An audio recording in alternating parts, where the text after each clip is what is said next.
성경 봉독하겠습니다. 사도행전 12장 19에서 30절입니다.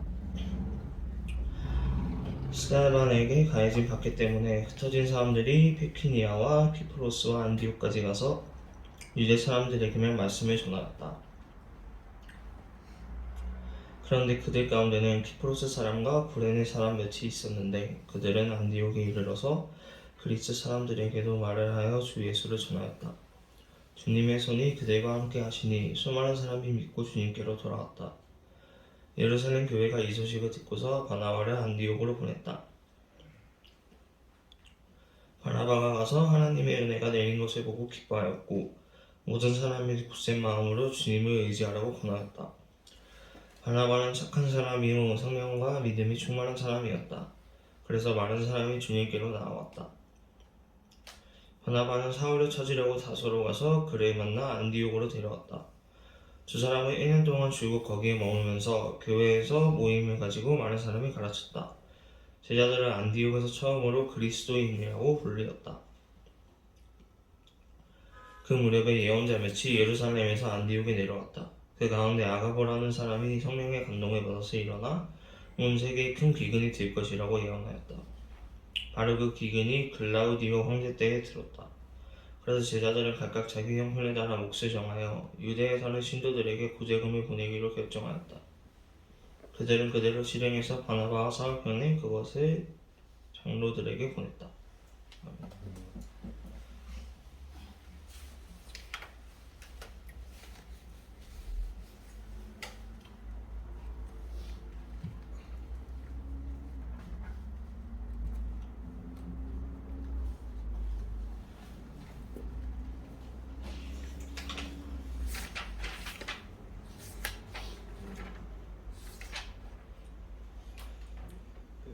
저희가 사도행전 계속 보고 있는데 사도행전은 예수님의 승천 이후로 성령님께서 교회를 세우시고 교회가 발판이 되어서 사도들이 성령님의 인도하심에 따라 복음을 전하며 다녔던 그 기록입니다.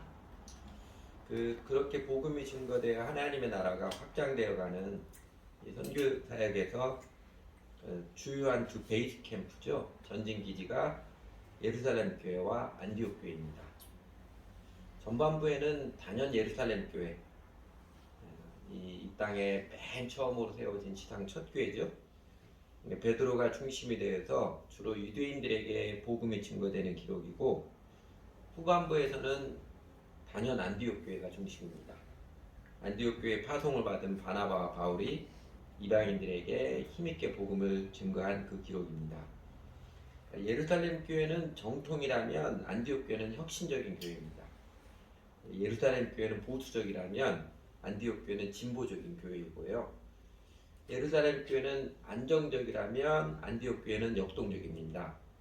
예루살렘 교회는 영어로 모델러티라고 그러죠. 사회학적 용어인데 어떤 양식적이라면 안디옥 교회는 소델러티, 관계적인 교회입니다.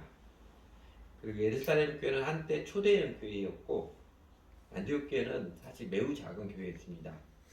뒤에 13장에 보면 안디옥 교회의 지도자가 5명이라 했다니까 저에게 지금 공식적인 인도자가 3명이잖아요. 집단뉴스 사람하고 나이 많은 권사님 4명이니까 안디옥 교회도 인도자가 5명 있다 생각하면 인원이 아마 안디옥 도시 자체가 그렇게 크지 않았고 고대라 50명에 되어지 않았을까 그렇게 많지 않은 거예요. 사실 사도행전 전체적으로 바라보면 예루살렘 교회 없이 안디옥 교회가 있을 수 없었으며 또 만약 안디옥 교회가 없었다면 예루살렘 교회도 그냥 고인물이 되어서 스스로 썩어가는 도태되고 말았을 것입니다.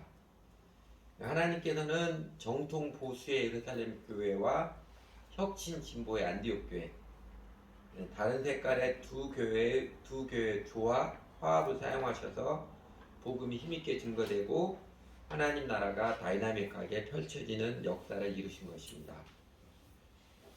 교회도 사회도요 보수적인 사람들, 진보적인 사람들이 있을 수밖에 없습니다. 또 당연히 함께 있어야 합니다. 사실은 그 한쪽을 부정하면 다른 쪽도 존재하기 어렵습니다. 그러니까 획일화시키려고 하지 않으면서 서로 다른 색깔을 유지하면서 화합을 이루어가는 게 아마 교회도 나라도 하나님의 은혜의 영광을 누리는 우리 시대의 과제일 것입니다. 이제 정통을 고수하고 보수적인 예루살렘 교회는 하나님 나라 운동의 구심점은 잡아준 역할을 하였었지만, 그러나 혁신에 주저주하여서 하나님 나라 운동이 폭발적으로 전개되는 통로가 되기에는 하나님 보시기에도 미흡하게 여기시지 않았나 싶습니다. 그래서 하나님께서 안디옥 교회 새로운 시작을 하신 것으로 보입니다. 그래서 하나님께서는 예루살렘 교회의 제자들의 마음이 갇혀 있거나 굳어 있지 않도록 오히려 예루살렘 교회에 큰 박해를 가해서 교인들을 다 흩어지게 하였고, 그래서 그들의 마음의 벽을 무너뜨리고 지붕을 걷어내는 부흥 확장을 오히려 이루어 주셨고, 또 베드로와 고넬료 사건 등을 통해서 예루살렘 교회가 선교의 이제 주역이 되진 않아도 중심을 잡아주는 구심점으로서 역할을 감당하게 하셨던 것 같습니다. 그와 대조적으로 안디옥 교회, 기독교 역사에서 제일 위대한 선교사이자 제일 위대한 신학자로 꼽히는 사람은 단연 바울입니다. 그 바울을 배출하고 파송한 안디옥 교회지요. 하나님께서 정말로 놀랍게 사용하신 정말 위대한 교회이고 영광스러운 교회입니다. 바울이 1차, 2차, 3차 선교를 다녀오고 마지막 로마에까지 복음을 전하러 갈 수 있도록 기도의 응원, 정신적인 지지, 재정적 지원을 아끼지 않았던 사람들이 안디옥 교회 교인들이었습니다. 그래서 아마 교회 역사상 제일 아름답게 쓰임받았던 교회가 다 이 안디옥 교회라고 할 수 있습니다. 그리고 그 안디옥 교회가 어떻게 시작되었으며 어떻게 자리매김하게 되었는가, 그 안디옥 교회 태생부터 건강한 교회로 확실한 색깔에 있기까지 과정, 그 과정을 짧게 밝혀준 이야기가 오늘 본문 사도행전 19장 11장 19절에 30절입니다. 이런 스토리죠. 이게 기도인데, 그러니까 스데반이 순교당했던 그 박해죠. 예루살렘 교회에 가야긴 박해 때문에 페니키아, 베니게로 되어 있는, 이건 도시 이름이 아니라 그 지역입니다. 가이사랴에서 안디옥 조금 못 미쳐서까지는 지역 이름이 페니키아이고, 구브로 섬이 키프로스 섬이죠. 지금 된 키프로스 섬이고, 그렇게 예루살렘에 박해에 가해지니까 다 흩어졌지요. 사람들이 흩어져서 가는 곳에서마다 복음을 전했습니다. 이 사람들은, 회심이 정직한 사람들은 삶의 처소가 무너지고 자신들이 난민이 되었어도 이들의 마음에는 주 예수님의 사랑과 구원의 감격, 그 생명이 전혀 식어지지 않았기에 어디 가나 그냥 자연스럽게 예수님 이야기하고 복음을 전하며 살았습니다. 그 중에 안디옥까지 찾아갔던 키프로스 출신 교인들, 그 다음에 구레네는 지중해 저쪽, 지금 리비아 땅이죠. 구레네 저쪽인데, 구레네 출신 교인들이 안디옥에 살고 있는 그리스 말을 하는 사람들, 혹은 그리스 말을 하는 유대인들, 성경 각주에 보면 그리스 말하는 유대인이라고 설명이 되어 있을 것입니다.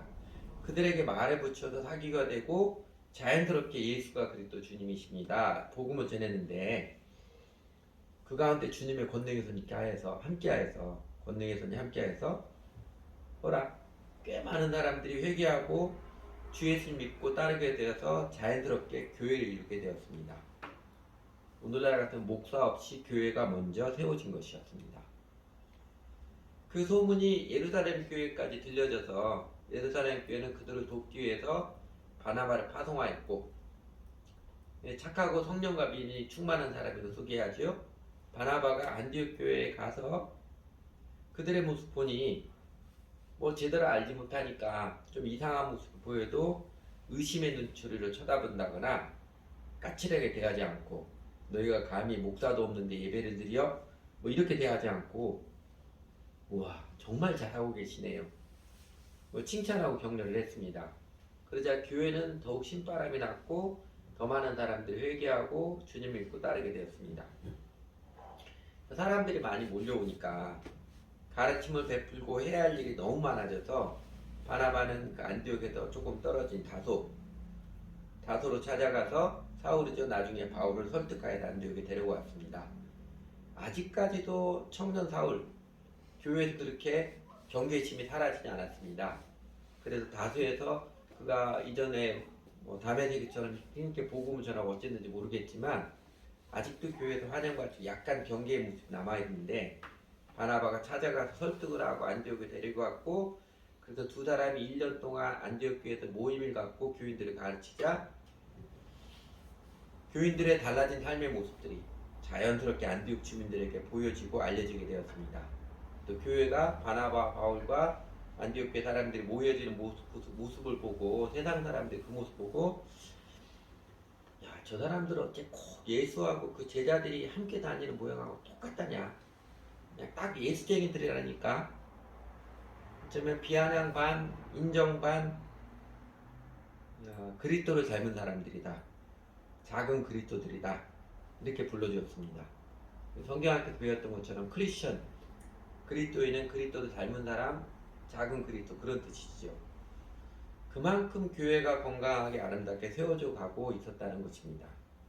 그리고 그때 몇몇 예언자들이 예고했듯이 로마 글라우디오 황제 때 온 세상에 큰 기근이 들자 사실 기근이 들기는 예루살렘이든 안디옥이든 마찬가지였을 텐데 안디옥 교회 사람들은 예루살렘 교인들이 형편이 많이 어렵지 않겠는가 해서 각자 몫을 정해서 구제원금 모아가지고 바나바 사울의 손에 들려서 예루살렘 교회 장로들 지도자들에게 보냈습니다. 여러분 그 마지막 부분 온 세상이 기근이 들어서 모두가 어려운 때가 되면 사람이 먹고 살기 어려워지면 자기 두려움에 빠져서 더 자기 안에 움츠러드는 게 보편적인 모습이잖아요. 근데 안디옥 교회는 오히려 자기들보다 더 어려운 이웃교회를 생각하고 사랑을 나누는 정말 감동적인 아름다운 모습, 성숙한 모습을 보였습니다. 그만큼 안디옥 교회가 건강하게 강건하게 세워졌음을 증거해주는 이야기입니다. 여러분 그렇다면 이 안디옥 교회 어떻게 보면 자연 발생적으로 생긴 교회인데 이렇게 아름답고 든든한 교회로 자리매김하고 더 나아가서 정말 하나님께 아름답게 쓰임받는 교회 선교 역사에서 위대한 교회로 발전하게 되는 요인은 무엇이겠습니까? 안디옥 교회가 위대한 교회, 영광스러운 교회로 세움받고 쓰임받게 한 특징 그게 무엇일 것 같습니까? 몇 가지 추려봤습니다. 첫째는요, 안디옥 교회는 자연 발성적인 교회, 곧 성령 하나님이 친히 세우신 교회, 하나님께서 주도적으로 세우신 교회입니다. 안디옥 교회 그냥 세워졌잖아요. 어떤 사람이 내가 멋진 교회를 세우리라 야망을 갖고 시작한 교회가 아닙니다. 안디옥 교회 처음 했던 사람들에게는 어떤 계획, 뜻, 생각조차도 없었는데 안디옥 교회는 그냥 세워졌습니다. 예루살렘 교회가 지교 형식으로 세운 교회도 아닙니다.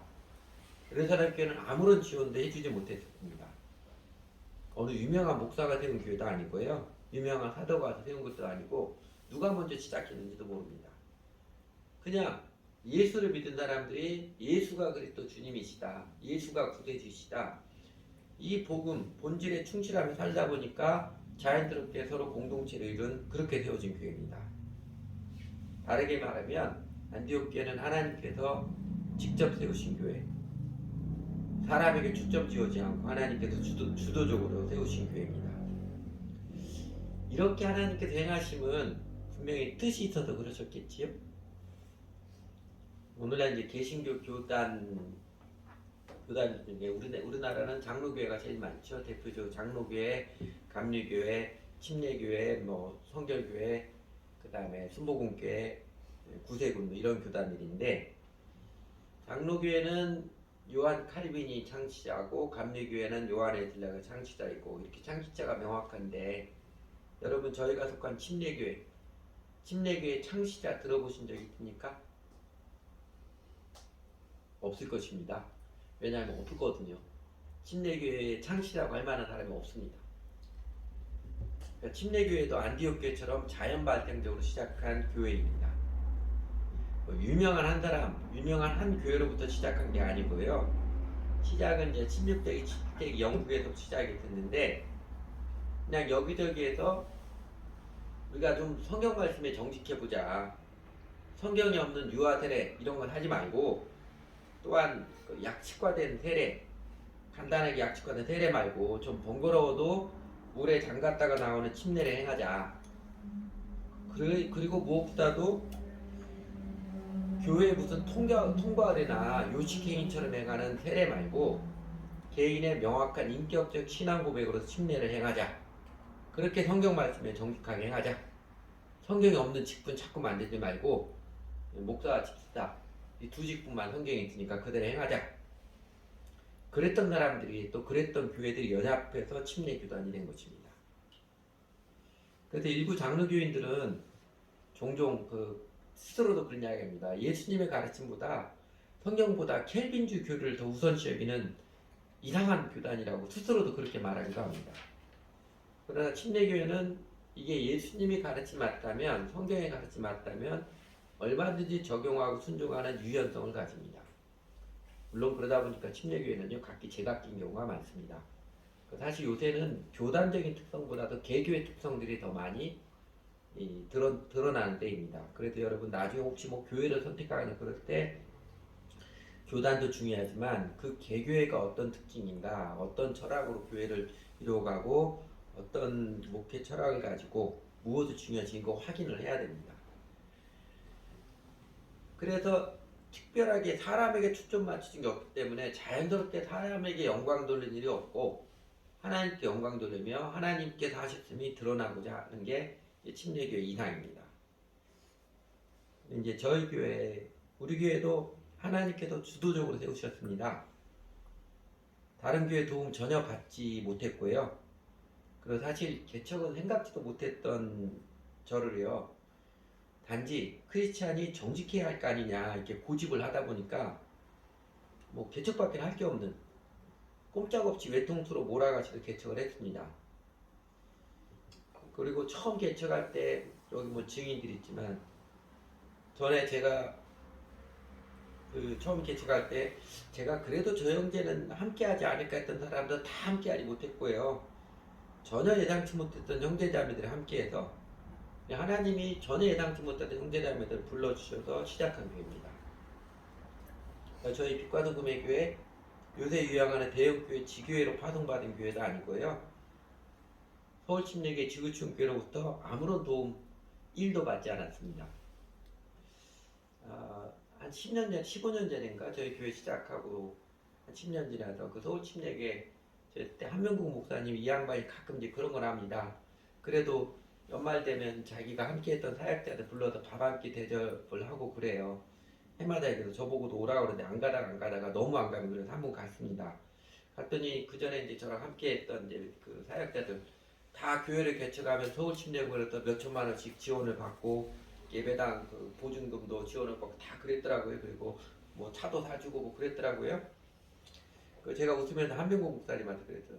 목사님 왜 저한테는 염소새끼 한 마리도 안 줬어요? 그랬더니 다들 폭소가 됐습니다. 하나님께서 그냥 밀고 가셨지요. 그런데요, 저희 교회 하나님께서 가르쳐 주시고 도와주시고 이끄시는 도우심의 손길은 명확했습니다. 아마 그러지 않았으면요, 그냥 대한민국 교회에서 의례 당연한 것이다 여겨지고 내려오는 전통 인습의 틀을 우리도 벗지 못했을 것입니다.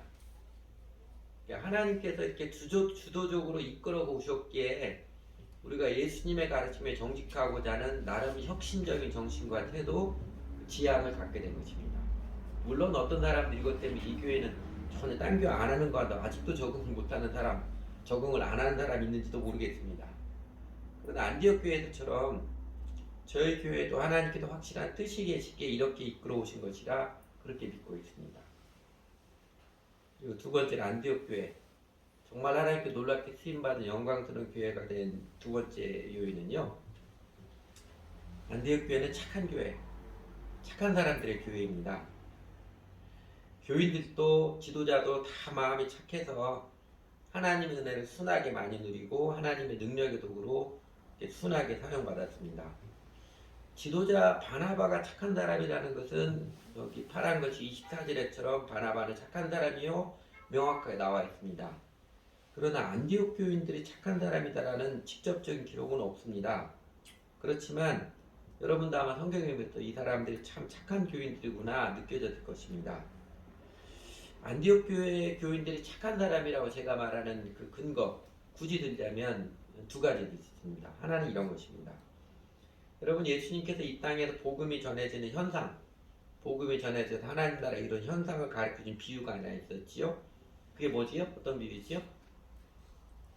씨 뿌리는 자의 비유. 그러죠? 말씀, 복음의 말씀이 땅에 떨어질 때 네 종류의 마음밭에 따라서 열매 맺고 오르는데 그 비유에서 어떤 사람들이 말씀 받고 열매를 30배, 60배, 100배를 거둔다고 그래요? 하나님 나라가 어떤 사람들을 어떤 마음밭의 사람들 통해서 세워진다고 그래요? 좋은 밭이라고 비유했던 사람 누가복음 8장 15절은 명확히 예수님이 설명해 줬죠. 착하고 좋은 마음으로 말씀을 듣고 지켜 인내를 결실하는 자라고 합니다. 착한 마음의 사람들이 복음을 들어서 열매를 맺습니다. 그러니까 안디옥 교회 사람들 자연스럽게 전도 열매를 많이 맺어도 교회를 이룬 것은요. 그들이 착한 마음의 사람들이었기 때문입니다. 또 하나 이들이 착한 마음의 사람이었다는 근거는요. 순한 지도자 바나바가 당시에 여전히 교회에 있는 예수 믿는 사람의 경계심이 가시지 않은 그 바울을 데리고 와서 바울로부터 가르침을 바라고 했을 때 그거 거부하지 않고 그냥 순전하게 잘 배우고 따라가 있습니다. 이 사람들이 까칠한 사람들이 아니라 조그마한 게 부정적인 꼬투리에 있어서 안 된다 이러지 않고 착한 사람이었습니다. 저희 교회 결국 착한 사람들만 남았지요. 참 똑똑하고 능력도 있고 세상에서 잘 나가는 사람들이었지만 자기 주장이 강한 사람, 자아가 강한 사람, 그들이 우리 교회를 좋아하고 그랬어도 결국 하나님께서는 하나님의 말씀 앞에 착하게 반응하는 사람들만 우리 교회에 남게 하셨습니다. 하나님께서는 사람 쪽수 많은 것에 따라 일하신 분이 아니시니까 남은 착한 마음의 사람들 등에서 하나님께서는 하나님 일을 하실 것입니다. 그리고 착하다는 것, 분별력이 없거나 바보 같다거나 줏대 없다는 뜻이 아닙니다. 착한 마음은요, 자기 실속 그렇게 챙기지 않는 이기적이지 않은 마음, 자기 주장이나 자기 취향이 강하지 않은 마음, 자기 의로움을 내세우거나 자기 영광에 대한 집착이 강한 심보가 없는 그런 게 없는 마음의 사람이 착한 마음입니다. 하나님 앞에 착한 마음의 사람은요, 요 사도행전 17장 11절 베레아 사람들이죠. 베레아에 있는 사람들은 데살로니가에 있는 사람들보다 더 너그러워서 간절한 마음으로 말씀 받고 이것이 그러한가 날마다 성경을 상고함으로 개역개정판 번역이 조금 아쉬운 대목 중에 하나가 요 부분입니다. 데살로니가 사람은 더 너그러웠다고 그러는데 더 고상한 사람들은 이게 더 나을 것 같아요. 영어 성경에 보면 노블 또는 젠틀맨이라고 번역했습니다. 그 전에 개역 한글판에는 신사적이라고 그러는데 더 고상한 사람들입니다. 아주 고상한 사람들인데 요 말처럼 하나님 앞에 착한 사람은요 성경의 가르침을 잘 받아들이는 사람이고 이게 정말인가 스스로 확인하는 태도를 지닌 사람이고 무엇보다도 그래서 예수님의 가르침 맞다면 성경의 가르침 맞다면 좀 낯설어도 실행에 옮긴 사람들입니다. 하나님께서는 앞으로도 계속 우리 교회에 이렇게 저렇게 가능성을 보시고 사람들 보내주실 것입니다. 그리고 하나님께서 이렇게 저렇게 은혜를 베푸시고 깨우쳐 주셔서 착한 마음으로 주님을 받아들이고 따르도록 돌보시고 이끌어 주실 것입니다. 그런데 결국은 착한 마음의 사람들만 남게 될 것이에요. 세월이 오래되었어도 아직도 하나님께서 용납하시고 기회를 주실 때 여러분 착한 마음으로 잘 응답하시기 바랍니다. 오래 숱하게 많이 깨우쳐 주시고 공부해 주심에도 불구하고 끝까지 내 취향 내 고집 피우며 적당히 한쪽 발만 걸치는 식으로 그렇게 착한 마음이 아닌 마음으로 응답해가지고 결국은 남지 못하는 안타까운 영혼은 되지 마시기 바랍니다. 하나님의 나라는요 능력 있는 사람을 통해서 이루어지는 것이 아니라 착한 마음의 사람들 통해서 이루어집니다. 그리고 세 번째 안디옥 교회가 영광스러운 교회가 된 요인은요. 안디옥 교회는 무엇보다도 가르침과 배움에 충실한 교회였습니다. 가르침과 배움에 충실한 교회였습니다. 오늘 본문 26절 그 유명한 구절이죠. 아주 감동적인 구절이죠. 그를 만나, 그러니까 바울이죠. 바나바가 사울을 만나 안디옥으로 데려왔다. 두 사람은 1년 동안 줄곧 거기에 머물면서 교회에서 모임을 가지고 많은 사람을 가르쳤다. 제자들은 안디옥에서 처음으로 그리스도인이라고 불리었다. 예수님과 12제자들, 유대교 랍비들과 제자들, 또 이제 그리스다에서 그 전에 이제 소크라테스, 플라톤과 그의 제자들, 당시 사회 문화, 교육 문화 관습에 비춰보면요, 안디옥 교회 사람들은 날마다 모여서 가르치고 배우고 왔습니다. 일주일에 한 번 아니고요. 날마다 모여서 가르치고 배우고 했습니다. 사실 교회는요, 날마다 소통하는 게 정상입니다. 그래서 히브리서 13장 3절에 보면 그렇게 권하죠. 오직 오늘이라 일컫는 동안에 매일 피차 권면하여 너희 중에 누구든지 죄의 유혹으로 완고하게 되지 않도록 하라. 이 말씀의 지침처럼 매일 소통하는 게 정상입니다. 오늘날 우리들 같으면요, 단톡방에 매일 주치 묵상 올리고 나누는 게 그게 정상입니다. 요새는 저만 하는데 여러분도 한 달에 한 번은 여러분 개인 기도 제목 이렇게 단톡방에 올려놓으십시오. 제가 여러분도 따라하라고 제가 한 달에 한 번씩 제 개인 기도 제목 수다에 올려놓는데 매번 매일같이 또 기도하러 올려놓으니까 너무 잘할 때 안 보시는지 모르겠지만 매일 올리고 매일 함께 나누고 소통하는 게 그게 정상입니다. 이 착한 지도자 바나바, 그 다음에 논리가 명확한 교사 바울, 그 착한 교인들이 잘 가르치고 배우기를 즐거워하게 창념했을 때 자연스럽게 그들의 삶은 그들의 모습은 사회에 세상에 영향을 미쳤습니다. 세상 사람들이 약간 비아냥거리는 모습도 있었지만 그러나 세상 사람들도 저들은 예수님을 닮은 사람들이라고 인정을 했습니다. 인도의 길을 걷는 예수, 전에 제가 추천도서를 한번 추천한 적이 있죠. 순례자의 노래 그 책을 쓴 선교사, 인도에서 50년 동안 선교 활동했던 그 스탠리 존스 선교사. 타임지가 선정했을 때 미국 교회 역사상 제일 위대한 선교사로 선정한 사람이 스탠리 존스입니다. 이 사람이 당시 그 마하트마 간디와 우정이 깊었습니다. 그래서 한 번은 그가 개인적으로 간디에게 물었습니다. 자신은 인도 사람들에게 복음을 전하고 인도를 복음화시키고자 왔는데 인도를 복음화시키려 할 때 그리스도인들이 어떻게 하면 좋겠습니까? 하고 간디에게 물었습니다. 간디가 대답을 했죠. 우선 그리스도인들이 조금 더 그리스도를 닮은 삶을 살라고 대답을 해줬습니다. 다음에 그리스도인들이 자신들이 믿는 종교를 스스로 무너뜨리지 말고 예수님의 가르침을 실천함으로써 세워가라고 했습니다. 그리고 스탠리 존스의 가슴에 뼈아픈 말을 한마디 했습니다.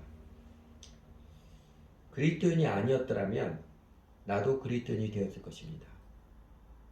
무슨 말인지 이해가 되세요? 마하트마 간디가요, 인도 사람들에게 성경책 들고서 여러분 여기에 있는 산상수 말씀대로 사십시오. 이게 인생의 길입니다. 이렇게까지 가르쳤던 사람입니다. 그리스도인이 아니었다면 나도 그리스도인이 됐을 것입니다. 아프게 한마디 했습니다. 여러분, 오늘날 대한민국 사회에서 절실하게 필요로 하는 사람이 바로 그리스도인. 삶에서 그리스도를 닮아가는 사람이 있지요. 그리고 그렇게 그리스도로 닮아가는 영적 성숙은요, 착하고 좋은 마음의 사람들이 가르침과 배움을 통해 이루어집니다. 가르침과 배움의 영성을 통해 이루어집니다. 건강한 영성은요, 친비 체험이나 극단적 종교행위 수행에 의해서 달성되는 것이 아니라 착하고 좋은 마음으로 가르치고 배우는 공동체 생활 가운데 체득되어지는 것입니다. 교회는 하나님의 은혜, 하나님의 복을 자연스럽게 누리지만 그러나 교회는 기복 종교 행위에 목맨 집단이 아닙니다. 쉽게 말하면 예배 빠지지 않고 드리면 하나님께서 그래도 보호해 주시겠지, 복 주시겠지 그런 심보로 주일이면 예배에 참여하는 사람은요 그릇 행하는 것입니다. 정직하게 예배드리는 자, 참되게 주 예수 믿고 따르는 신자들 하나님께서 확실하게 보호해 주시고 인도해 주시고 복을 내려 주시면 이게 자연스러운 일인데요. 정직한 신자는 복 받기 위해서 교회 다니는 것은 아닙니다. 예수님의 제자들을 배우기 위해서 교회 다니지요. 또한 교회는 성도들 간의 교제, 마음과 삶의 나눔을 통한 성령님의 교통, 사랑의 교통이 매우 아름다운 은총이지만 그것 때문에 기뻐하고 즐거워하지만 그러나 교회는 사교가 우선인 집단이 아닙니다. 친교가 우선인 집단이 아닙니다. 더 나아가 교회는 정직한 배움을 통해서 은혜로 말미암아 의로움을 누리는 이신층의 복이죠. 내가 하나님의 은혜로 말미암아 어느 사람 앞에도 떳떳하고 어느 앞에서 비굴하지 않고 어느 사람도 무시하지 않고 영어로 컨피던스 삶에 대한 자신감을 갖게 되지만요. 그러나 교회는 내 의로움을 내세우고 실현시키려는 그런 마당이 아닙니다. 오히려 교회를 통해서 내 의로움을 내세우고 사람들로부터 내가 인정받고자 하는 마음의 사람은요 영락없이 발휘되는 것 같은 유선자로 전락하고 맙니다. 교회의 본질은 우리 주 예수님께서 나를 따라오너라 내가 너희로 사람을 낳는 어부가 되게 하리라 하셨듯이 제자도 학교, 인생 학교입니다. 사도행전 2장 42절 예루살렘 교회에서 영원한 교회 모본을 가르치는 것처럼 저희가 사도의 가르침을 받아 서로 교제하며 떡을 떼며 함께 기도하기를 전혀 힘썼던 것처럼 제자도 학교, 인생 학교입니다.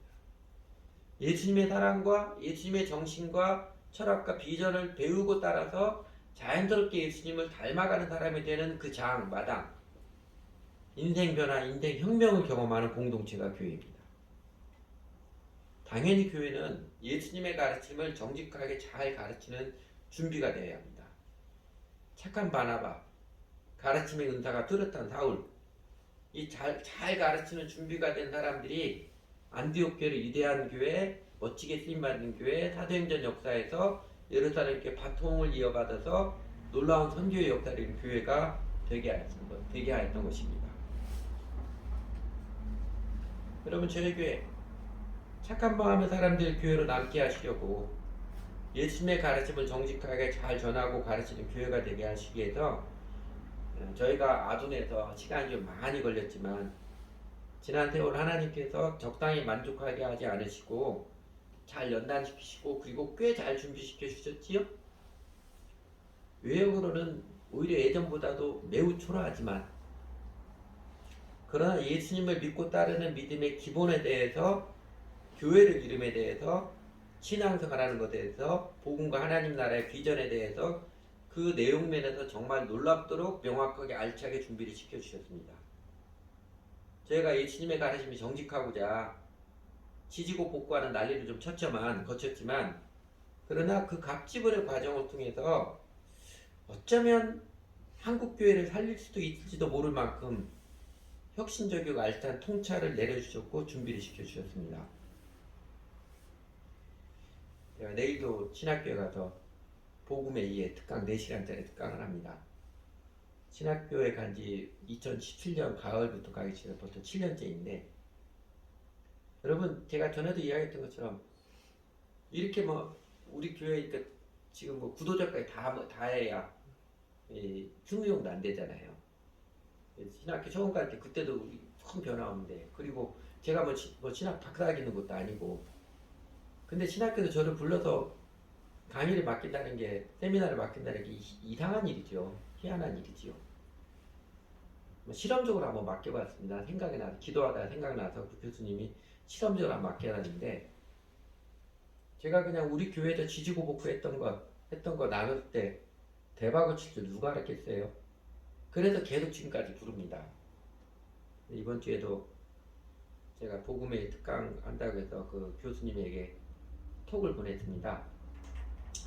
제가 요새 일이 많아서 통 연락도 못 드렸네요. 다음 주 월요일에 교회 개척학교 강의하러 가는데 점심 때 다른 일정 없은 점심 같이 해요. 그리고 더 중요한 거 복음의 이번 강의 특별히 강조하는 시라몬 강의에 비춰볼 때 보완하겠게 말씀해 주시면 감사하겠습니다.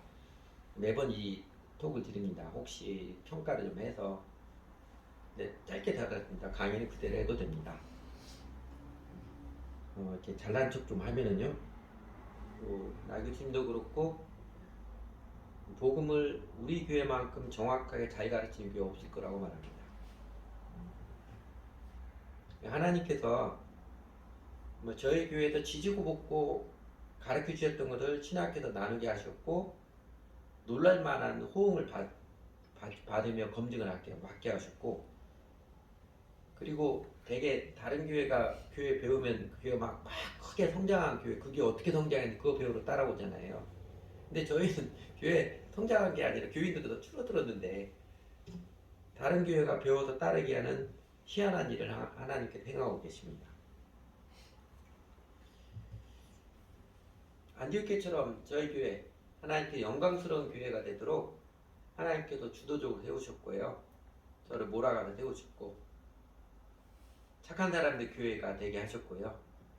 그리고 우리들에게 도전하시죠. 가르침과 배움에 충실한 교회가 되십시오. 하나님께서 저희에게로 안디옥교회처럼 배움과 가르침이 정직한 교회로 아름다운 모습으로 세워주시길 기대하실 것입니다. 그래서 이제는 일어나라 빛을 발하라 내 장막줄 아끼지 말고 휘장을 널리 펴라 이 말씀을 해주시고 그 말씀에 따라 저희가 정말 널리 전하려고 합니다. 저희 교회 예루살렘 교회를 모델로서 모델로적인 구조 교회의 견고한 기초와 기둥을 확인해 주셨고 이제는 안디옥 교회를 모델 삼아서 소델레트적인 혁신적인 전도와 선교에 도전하라고 주님께서 이끌어 주시고 계신다고 저는 믿고 있습니다. 여러분도 저희 교회의 가르침이 예수님의 가르침에 성경의 가르침에 정직하다는 것은 인정하지요? 여러분 그렇다면 여러분이 저뿐만 아니라요. 여러분 모두도 현재 우리 교회 제일 막내인 은우 은비도 잘 배워서 또 다른 사람들에게 복음을 전하고 하나님 나라 도를 가르치는 신나고 역동적인 일들이 마구 일어났으면 좋겠습니다. 여러분 안디옥교회가 1년 동안 배웠던 것처럼 저희가 매일같이 하잖아도 1년 동안만이라 집중해서 잘 배우면은요 저희가 하는 신앙 입문 과정 그것만도 집중해서 잘 배우면 또 다른 사람을 가르칠 수 있습니다. 다시 말씀드리면 이야기하잖아요. 저는 제가 대학 4학년 때 대학교 2학년 2년 후배를 개인적으로 말씀을 가르치고 같이 기도하고 그러기 시작했습니다. 큐티 같이 해주고 그럴 때 제가 놀랐던 것은 제가 그냥 껍데기 교인으로 기독교 종교도 교회만 일요일날 예배만 다니다 회심해서 교회생활 제대로 이제 배우며 다닐 때 대학 3학년 때인데 대학교 1학년이 제 성경 공부 리더였습니다. 고등학교 졸업하자마자 매일같이 잘 배워가지고 성경 암송도 웬 대학교 1학년에 성경 암송 저렇게 많이 해야 하는데 여러분 성경학교 일주일에 한두 개 하는 거 어려워요? 그러면 일주일에 한 10개씩 해보십시오. 그게 더 쉬울 수도 있습니다. 우리가 지금 12개 성경 암송 하는데 한꺼번에 다 해버렸어요. 한꺼번에 다 하고 매주 그거 반복해서 같이 나누고 그래 보세요. 그거 집중해서 하면 그렇게 어렵지 않습니다. 우리도 또 정말로 1년만이라 잘 배우면 안디옥교회 사람들처럼 복음 전하고 신나고 역동적인 그 다음에 살아갈 수 있습니다. 다시 말씀드리면요. 크리스천의 영성은 주술적이거나 신비적 고행적 수행을 통해서 이루어지는 것이 아닙니다. 크리스천의 영성은 가르침과 배움의 영성, 가르침과 배움의 과정 가운데 세워지는 영성입니다.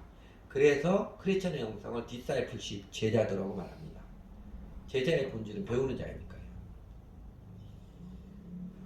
안디옥교회 그렇게 착한 마음의 목사와 교인들이 가르침과 배움을 통해서 영성이 자라가서 예수님과 제자들의 그 공동체 모습을 닮아가고 자연스럽게 그들의 마음과 삶에 하나님 사랑과 이웃 사랑이 아름답게 깊어져가는 부흥을 경험하게 되어지고 그리고 그렇게 소리 없이 쌓여진 내공이 진가를 발휘하게 됩니다.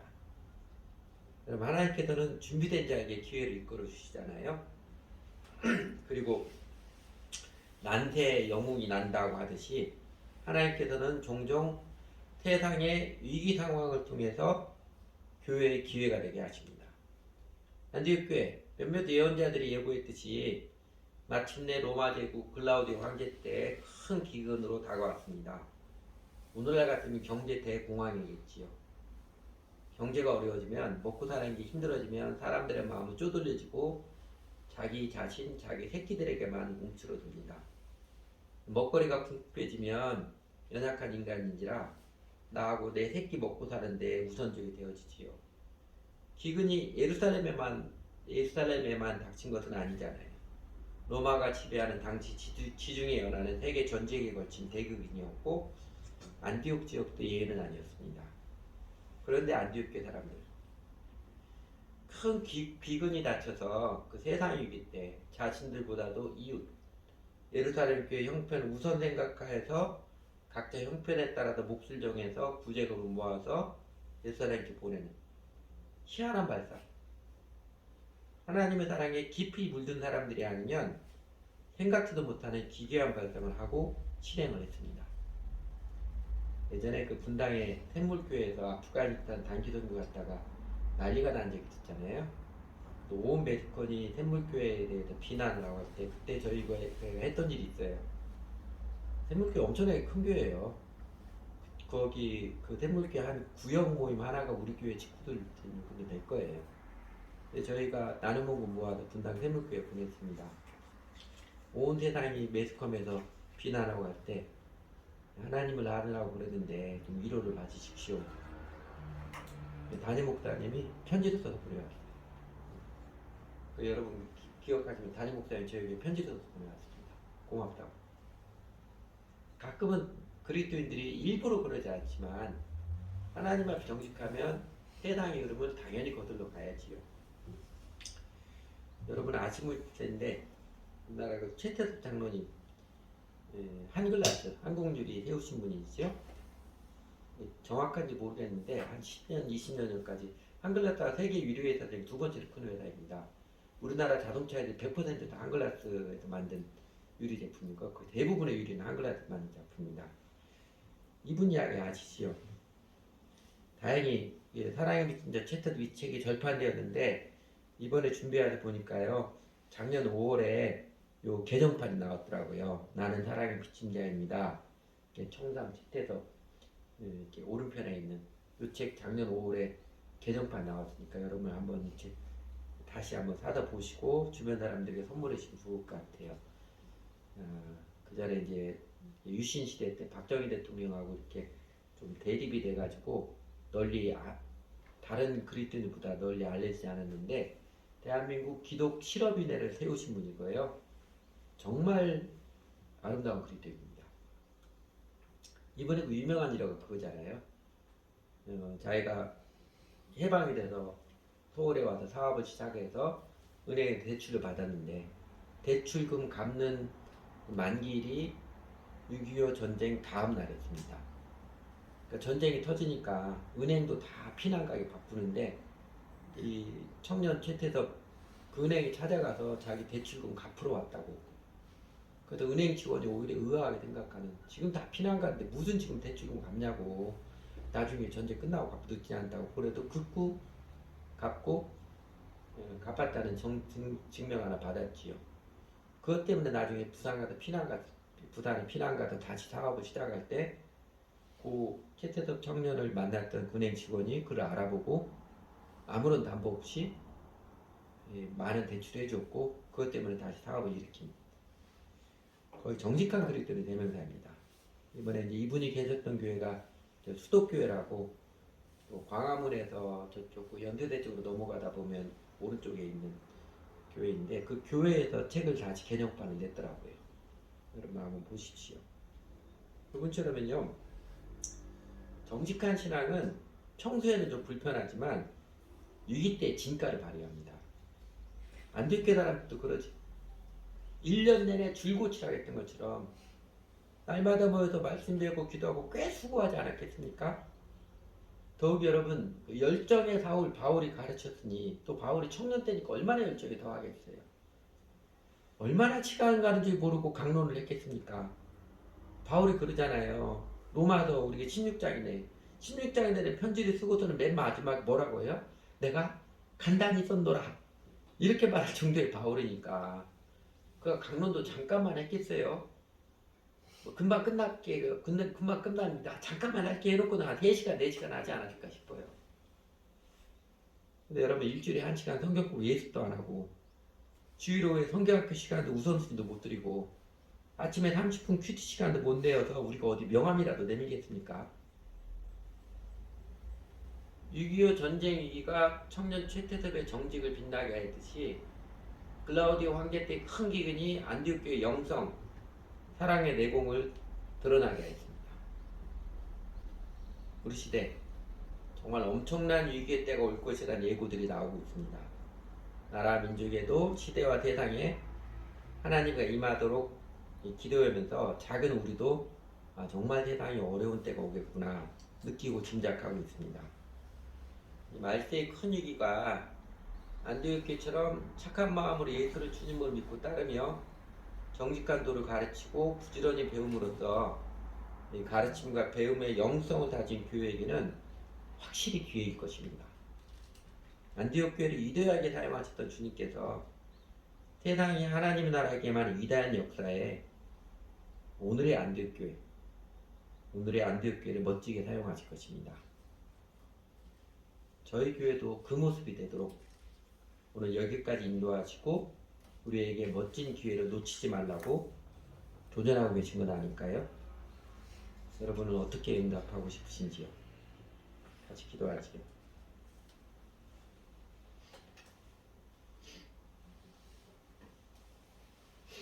좋으신 하나님, 예루살렘 교회에 이어서 안디옥 교회 모습을 통해서 저희들에게 교회가 어떤 모습이어야 하는지, 무엇을 추구해야 하는지 밝히 가르쳐 주셔서 감사를 드립니다. 안디옥 교회를 주 하나님께서 친히 세워주신 것처럼 저희 교회도 주 하나님께서 주도적으로 세워주시고 이끌어 주셔서 감사를 드립니다. 저희는 그렇게 착한 마음의 사람들이 아니었는데 예수님의 십자가의 사랑과 부활의 권능, 복음을 알게 하셔서 저희를 회개하고 주 예수님을 따르는 부드러운 심령, 착한 마음의 사람이 되도록 이끌어 주셔서 생명을 주셔서 감사를 드립니다. 주 하나님께서 저희로 아무 사람이나 다른 교회에 의존하지 않게 하셔서 오히려 전통이나 인습을 그냥 답습하지 않게 하시고 예수님을 믿는 게 뭔지, 신앙생활하며 교회 공동체를 이루는 게 뭔지, 복음과 하나님 나라의 비전이 무엇인지, 우리 시대 과제의 소명이 무엇인지 밝히 깨우쳐 주시고 바라보게 하시고 그 정직한 제자도와 비전 때문에 저희 가슴을 뛰게 해주셔서 감사를 드립니다.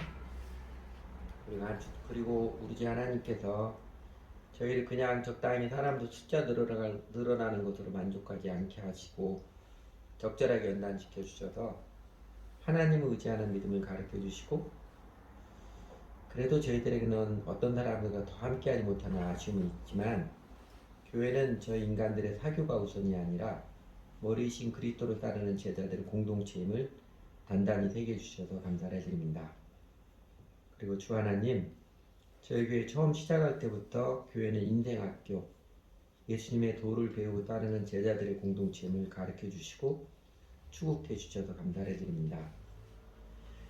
저희가 안디옥교회 사람들처럼 그렇게 충성스럽게 잘 배우지 못하고 그냥 적당히 폼만 잡는 세월이 많아서 그럼에도 불구하고 하나님께서는 그래 니들은 그냥 그렇게 살아라 하지 않으시고 계속해서 권고하시고 연단을 시켜주셔서 저희들의 교회 생활이 기복의 도구나 또 사교의 통로나 자기 인정받고 싶은 욕망을 내세우는 자리가 아님을 밝히 깨우쳐 주시고 그래도 조금은 예수님의 도를 배우는 제자들의 학교, 인생을 코칭받는 가르침과 배움의 공동체 색깔을 띄어가게 해주셔서 감사를 드립니다.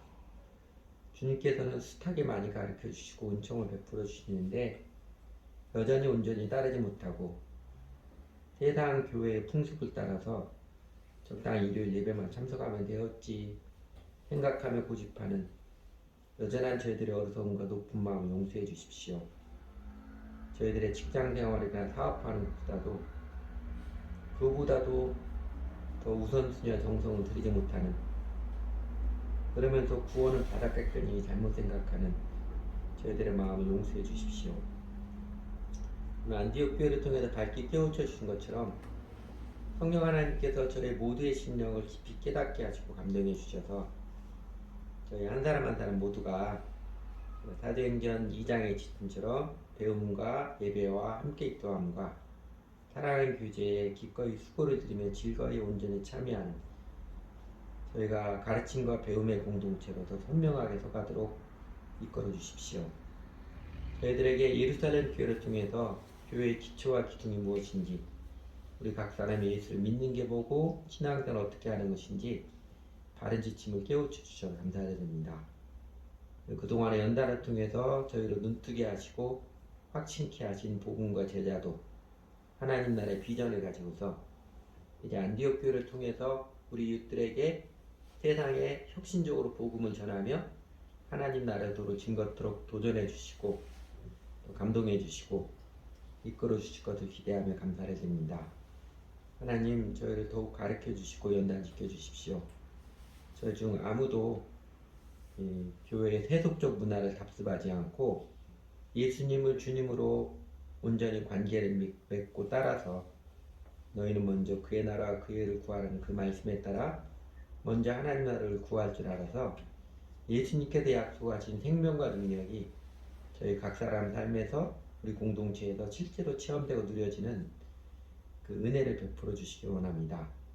우리 시대도 큰 어려움, 짙은 먹구름에 몰려오듯이 세상이 정말 어렵고 혼란스러운 때가 다가옴을 저희도 느낍니다. 이 위기의 때에 일어나라 빛을 발하라 말씀하시며 저희를 세상에 도전케 해주셔서 감사를 드립니다. 하나님, 저희는 안디옥교회처럼 지극히 작은 자들일 뿐입니다. 그러나 저희를 지금까지 연단해 주시고 주님의 도를 밝히 가르쳐 주시고 도전케 하시는 용기를 감동해 주신 분이 주 하나님이시던데 주님의 뜻대로 저희를 더욱 연단시켜 주시고 저희를 사용해 주시기 원합니다. 어쨌든 저희 각 사람 그래도 하나님께서 기대케 하셔서 저희 교회에 함께하게 하시는데 바람에 날아가 버리는 겨처럼 허망한 인생은 끝나지 않고 저희가 작고 평범해도 이름 없이 빛도 없이 그렇게 살아갈지라도 하나님 나라가 이 땅에 많은데 쓰임받는 인생, 영원토록 가치 있는 영생의 인생이 되도록 하나님 이끌어 주십시오. 예수님 이름으로 기도드렸습니다.